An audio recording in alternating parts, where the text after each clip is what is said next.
Nakikiuso lang, no? Ano to? Mini karaoke to.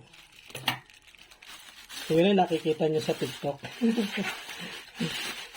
150 lang to, guys. Ito na, guys, yung laman ng box, no? Ang pangalan niya pala, wireless karaoke speaker. Yan, no? Colorful karaoke sound system, no? Yung version na binili ko, one microphone lang, no?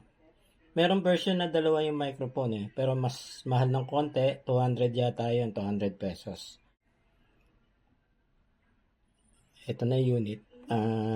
Pinili ni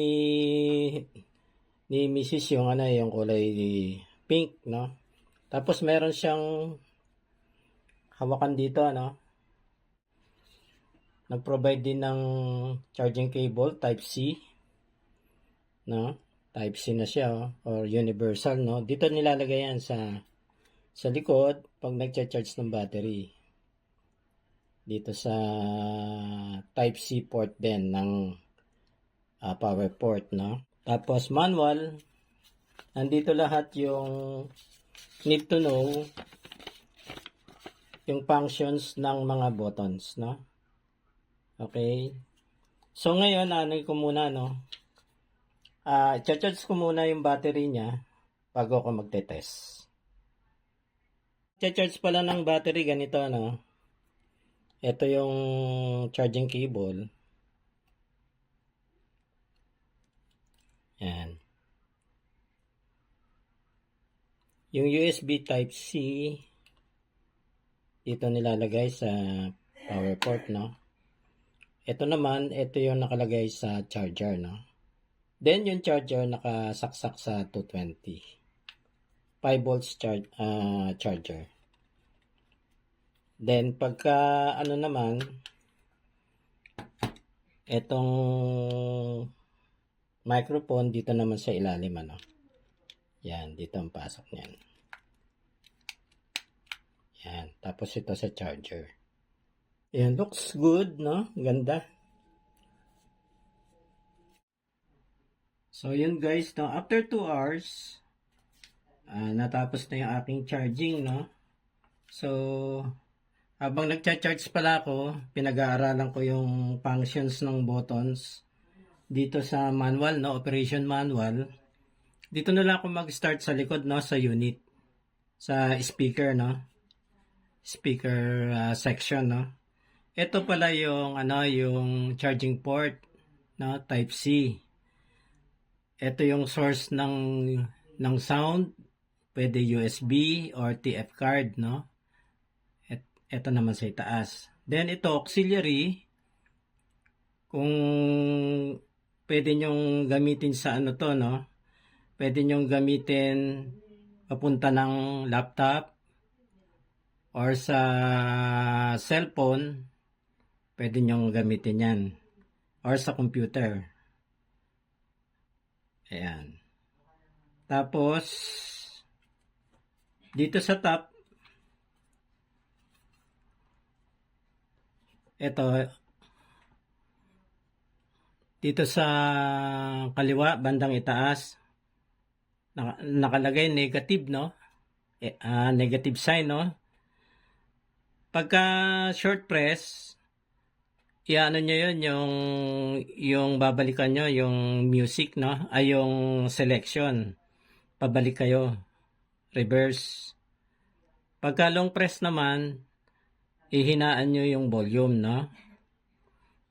Tapos to M, mode of play or mode of music galing sa, let's say, galing sa TF card or USB or sa nakalagay dito is UDIS. Pwede rin sa UDIS, etc. Tapos tong plus, short press, next selection, long press, yan yung increase volume, no? Papalitan siya ng ng LED light, no? Yung effect, LED effect, no? Tapos dito nakalagay dito yung power, play and pause dito. So, long press, 3 seconds, magkakaroon na ng power to, no? Kung power off, 3 seconds din para mag-power off. Tapos ito yung magic sound o mga cancellation na sound, nandito yon sa may nakalagay na parang mic na yung magic sound dito yon. So yun ang mga functions niya. Dito naman sa sa mic ganun din ito power button, 3 seconds din. Tapos ito yung pagpapalakas, paghihina, positive at saka negative. Tapos yung magic sound, yung cancellation, cancellation ng sound dito. Ito sa baba, steady blue light yan, pagka naka-on siya. Okay. Yan. So, ngayon, pag nagbi-blink ito, ibig sabihin, ready to pair yan, So, K12 yan. Yung Bluetooth name niya, So, ipi-pair ko siya.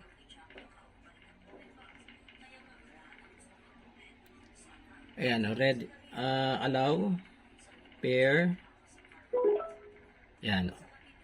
Yan na guys, yan lang yon. Tapos dito na kayo kukuha sa YouTube. Hello. Yan. May adjustment pala sa mic. Hello. Yan, okay. Okay guys. Okay naman guys, malakas siya. Thank you for watching. Subukan ko na rin kaya, guys, Ito, nakakonect naman siya, Kanina, napakita ko na yung pairing, So, we've been through everything there is. Can't imagine anything we've missed. Okay na, Okay na, guys. 2, 3.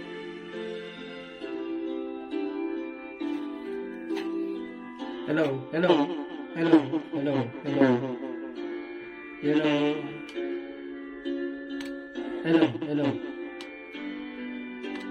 Yes. But somewhere down the road, our roads are gonna cross again. Okay na guys, tested okay. Check nyo na lang sa Shopee. Makikiuso lang.